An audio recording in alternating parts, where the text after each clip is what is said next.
Assalamualaikum warahmatullahi wabarakatuh. Kepada Bapak Fatahila SHMPD yang terhormat dan kepada teman-teman semua yang berbahagia. Saya perwakilan dari kelompok 7 yang beranggotakan Muhammad Rizal Kurniawan, Devri Berliansyah, Taufik Hidayat, Fatnur Laili, Ella Diana Saputri, Desika Aryani.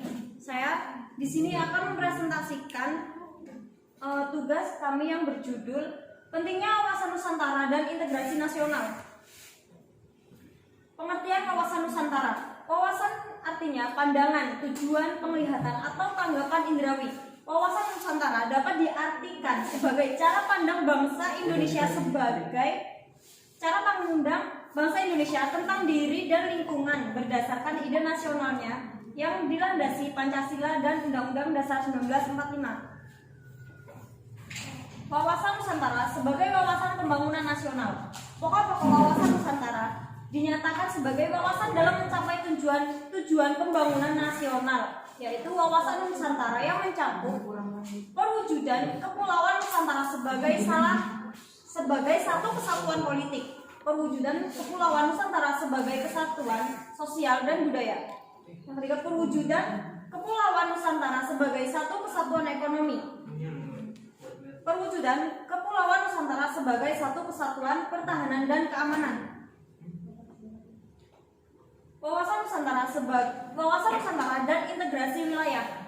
Peranan wawasan Nusantara di bidang komunikasi dan transportasi dapat dilihat dengan adanya satelit palapa dan microwave system, serta adanya lapangan terbang perintis dan pelayanan perintis. Penerapan wawasan Nusantara di bidang ekonomi juga lebih dapat dijamin meningkat kekayaan alam yang ada lebih bisa dieksploitasi dan dinikmati, serta pemerataannya dapat dilakukan karena sarana dan prasarana menjadi lebih baik.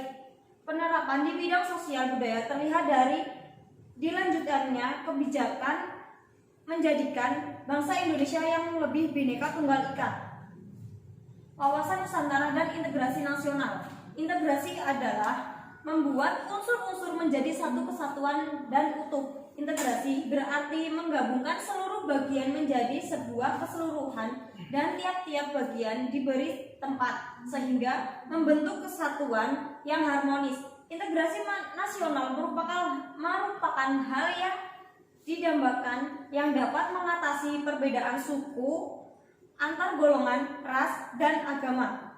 Kebinekaan ini merupakan aset bangsa Indonesia jika diterima secara ikhlas untuk saling menerima dan menghormati dalam wadah NKRI. Tujuan wawasan Nusantara: mewujudkan nasionalisme yang tinggi di segala aspek kehidupan rakyat yang lebih mengutamakan kepentingan nasional dibandingkan kepentingan individu, kelompok, golongan, suku, atau daerah. Kedudukan wawasan Nusantara sendiri berada dalam hierarki paradigma sosial. Fungsi wawasan Nusantara sendiri terbagi lagi ke dalam 4 kategori, yaitu wawasan pertahanan dan keamanan sosial nasional, wawasan kewilayahan Indonesia, wawasan pembangunan, wawasan ketahanan nasional.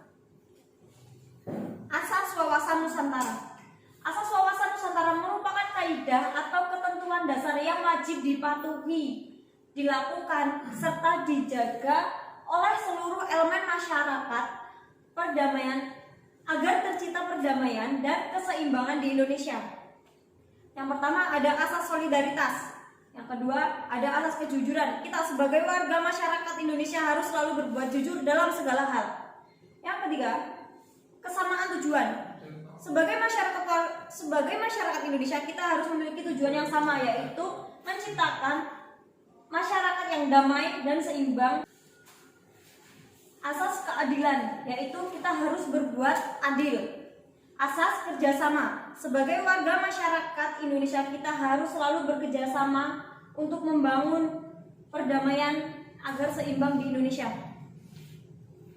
Tujuan integrasi nasional. Tujuan integrasi nasional itu sendiri adalah bertujuan untuk menghilangkan kelas-kelas sosial yang dapat memecah belah persatuan bangsa dan menjadikan semua perbedaan-perbedaan yang ada menjadi sebuah anugerah dari Tuhan Yang Maha Esa dan menjadikan perbedaan sebagai modal dan bekal untuk menjadikan Indonesia sebagai negara yang lebih maju di era persaingan global seperti saat ini. Kesimpulan yang dapat saya ambil yaitu wawasan Nusantara memiliki peranan penting untuk mewujudkan prestasi yang sama bagi seluruh warga negara Indonesia.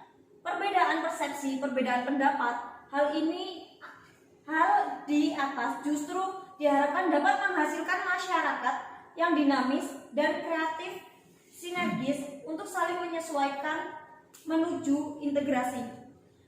Suatu pantangan yang harus dihindari adalah perbuatan tindakan yang melanggar norma-norma etika, moral, nilai agama, atau tindakan anarkis menuju ke arah disintegrasi bangsa. Dengan persepsi yang sama diharapkan dapat membawa bangsa menuju kepahaman dan kesehatian dalam mewujudkan cita-cita. Sekian presentasi yang dapat saya sampaikan. Apabila ada salah kata, saya mohon maaf. Saya akhiri. Wabillahi taufiq wal hidayah. Wassalamualaikum warahmatullahi wabarakatuh.